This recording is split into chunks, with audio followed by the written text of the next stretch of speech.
Gente amada do meu coração, quando que a palavra de Deus, a Bíblia e a promessa, quando é que isso deixou de ser o suficiente para que o nosso coração encontre paz e alegria? Por quê? Por que a gente tem se tornado tão frio e incrédulo diante das promessas de Deus? Quando eu digo as promessas, eu estou dizendo as escrituras. Estou dizendo do que Deus garante através do que Ele deixou escrito. A Bíblia é a palavra de Deus. E ela foi escrita por pessoas absolutamente inspiradas pelo Espírito Santo de Deus.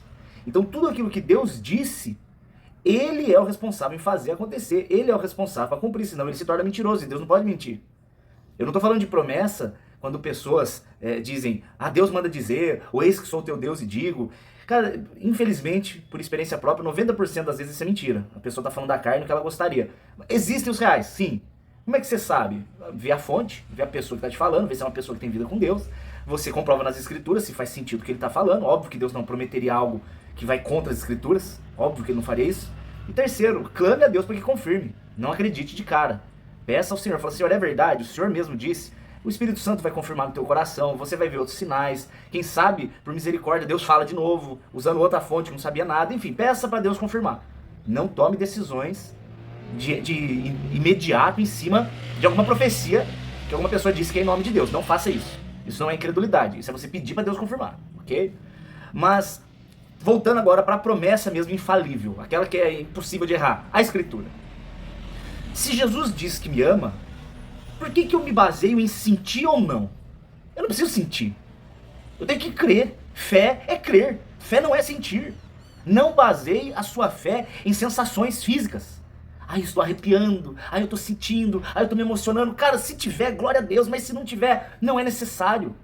Se está escrito, se Deus disse, ninguém pode desdizer. Nem sei se existe essa palavra. Mas nem o diabo pode desdizer. Ninguém pode impedir. Se Deus disse, está dito. Se ele falou, está falado. Se ele escreveu, está registrado. O Senhor é. Por isso que a Bíblia diz em Apocalipse 3, quando diz a Bíblia vai falar para a igreja de Filadélfia, assim diz aquele que é santo, assim diz o amém. O amém é o assim seja. É aquele que garante o que ele diz. Em Mateus 18, Jesus ele fala assim, se vocês não se converterem e não se tornarem como crianças, vocês não podem entrar no reino dos céus. É óbvio que Jesus não está falando que uma das condições para se entrar no céu é ser infantil. É óbvio que ele não está falando isso. No que ele considerou? O que ele considerou então como criança?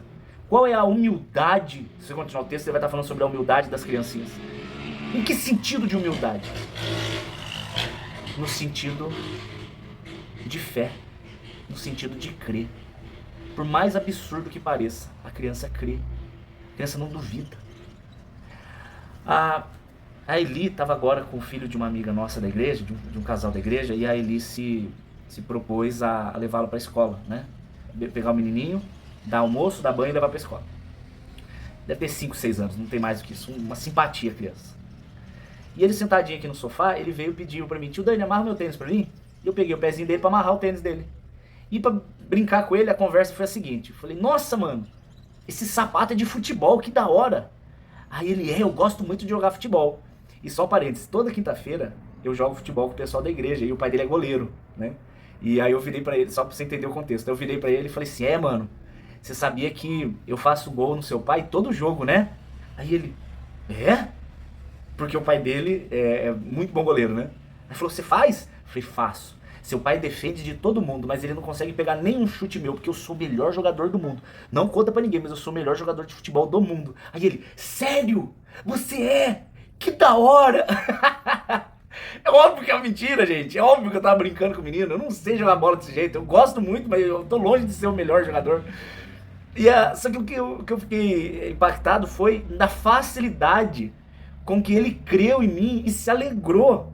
Ele não duvidou em nenhum momento, ele não questionou, ele não olhou pra mim e falou, você. Não, ele acreditou na minha palavra. E ele se alegrou com a minha palavra.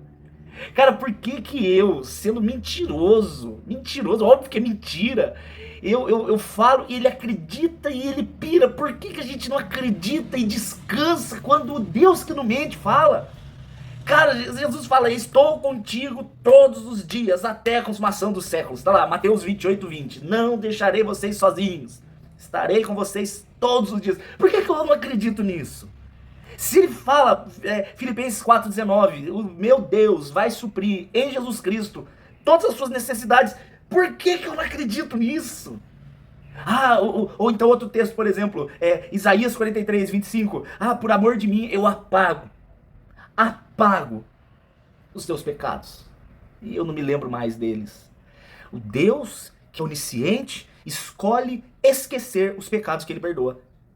E aí tem gente que vira e fala, mas eu não me sinto perdoado. Bicho, não tem que sentir, tem que crer. Tu tem que crer e se entregar e se alegrar. Sabe, quando o próprio Jesus diz, em 1 João 1,9, através do apóstolo João, o próprio Deus diz pra gente, se confessarmos os nossos pecados, ele é fiel e justo para nos perdoar, e o sangue de Jesus nos purifica da iniquidade. Aí a pessoa diz, mas eu não sinto. Cara, é como você chegar diante de um juiz e ele julgar a sua causa e falar assim, olha, sua causa foi analisada pelos advogados, pelo promotor, e você é inocente. O juiz que pode te condenar diz pra você, você é inocente. Aí você levanta no meio do tribunal, não me sinto, não sou não, não sou não, não sou não. O juiz está dizendo que é. Deus dizendo pra você, eu te amo, não me sinto. Cara, você é. O Senhor te chama, o Senhor te perdoa, o Senhor quer cuidar de você, Ele quer fazer parte da sua vida. E essa presença de Jesus é um poder que você sente durante o seu dia. Estar íntimo de Jesus é fantástico, você sente Jesus, você percebe Jesus. O dia inteiro você está falando com Jesus, você está clamando Jesus, você percebe um poder diferente, um brilho diferente, você percebe uma presença em você. E se você não perceber, crer deveria ser o suficiente. Ele está contigo. Jesus está contigo. Quer começar a viver uma nova fase espiritual na sua vida? Começa a tomar posse de verdade, começa a crer de todo o seu coração nas promessas. Quando você estiver lendo as escrituras, muda a chavinha na sua mente. Ao invés de você ler e você falar assim, será?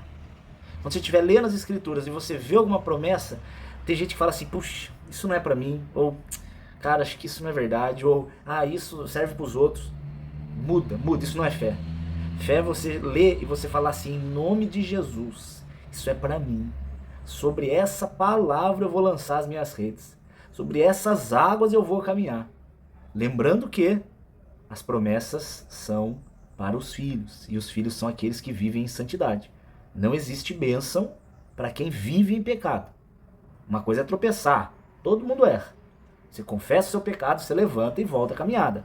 Outra coisa é viver caído. Esperar que Deus cumpra as promessas para quem vive caído, aí não faz sentido. As promessas são para os filhos.